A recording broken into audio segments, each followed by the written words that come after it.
Joining us now is Vermont Independent Senator Bernie Sanders. Senator, we so appreciate you joining us tonight. We've, of course, seen numerous Democrats come together to endorse Vice President Harris, including at least 40 of your colleagues in the Senate and former Speaker of the House Nancy Pelosi. Where do you stand tonight? Well, I'm going to do everything I can to see that Donald Trump, the most dangerous president in American history, is defeated. I think Kamala Harris is going to be our candidate. I'm going to do everything I can to see that she gets elected. But my issue right now, my concern is I want to make sure that the vice president campaigns on issues of importance to the working class of this country.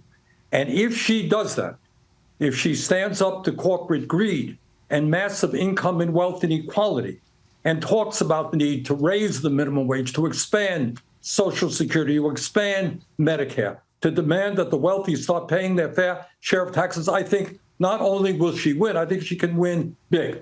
But we need to have just another conversation to go over that. And so once she does that, if she does that, she will have your endorsement, no problem. Absolutely. I'm going to do everything I can. I was strongly supportive of President Biden because he was standing up for the working class of this country. And I know that the vice president will do the same. Of course, you ran for president in 2016 and 2020. Both times you railed against the DNC establishment. Vice President Harris has said her intention is to earn and win this nomination. Are you concerned at all about what you're seeing now, how this process might, by some, appear not to be open and transparent, but rather a coronation? Well, this has been a very unprecedented situation. I am not overjoyed about the way that President Biden was treated. We are where we are right now, and I'm 99% sure that the vice president will be the nominee and that she has an excellent chance to win this election. The all-out pressure campaign on Biden came after what some might describe as the debate debacle and concerns about his age. You're 82, running for re-election at a time when the Democratic Party suggests that there's concern about the advancing age of its leaders. What do you say to those critics? I think age is a factor, but the far more important factor is the need to look at the totality of a candidate and what he or she stands for. So if you have a vigorous, wonderful 35-year-old who wants to cut Social Security, cut Medicare, ignores the reality of climate change, wants to take away a woman's right to control her own body. Wow, isn't that great? We got a vigorous 35-year-old. I don't think so. And I think, again, media puts too much emphasis on this as some kind of beauty contest or entertainment issue. It's not. This country faces enormous problems. 60% of our people are living paycheck to paycheck. We have more income and wealth inequality than we have ever had. 3 people on top, owning more wealth than the bottom half of American society.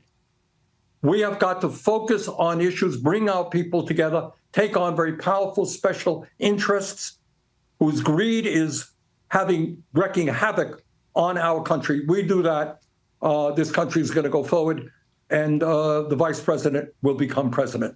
I'm curious your stance on, you had people like Congressman Dean Phillips and Marianne Williamson, who were both Democratic candidates on state primary ballots across the country, but the DNC did not allow any room for anyone but Biden. Was that a mistake?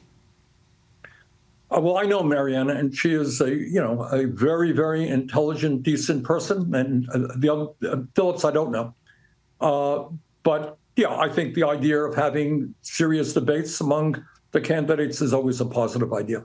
You wrote an op-ed just days ago supporting Joe Biden for president, calling him the most effective president in modern history. Do you think he made the right step to step down as pressure mounted? That's his decision. I happen to believe that Joe Biden was the very first president in the history of our country to actually walk on a picket line defending workers in a strike. He has appointed some really, really good people to protect the needs of workers.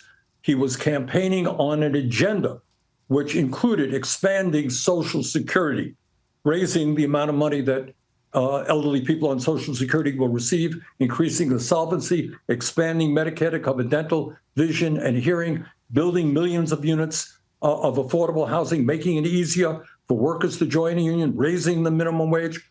That's why I supported Joe Biden, because Joe, in my view, was not only an effective president, and has a very strong record. But I think his agenda for the future was what the American people needed. And last question for you, Senator. Do you think that an open convention will strengthen the candidacy of Vice President Harris? I think there is almost universal support for the vice president right now. I think she is going to become the candidate, and I look forward to seeing her becoming the next president.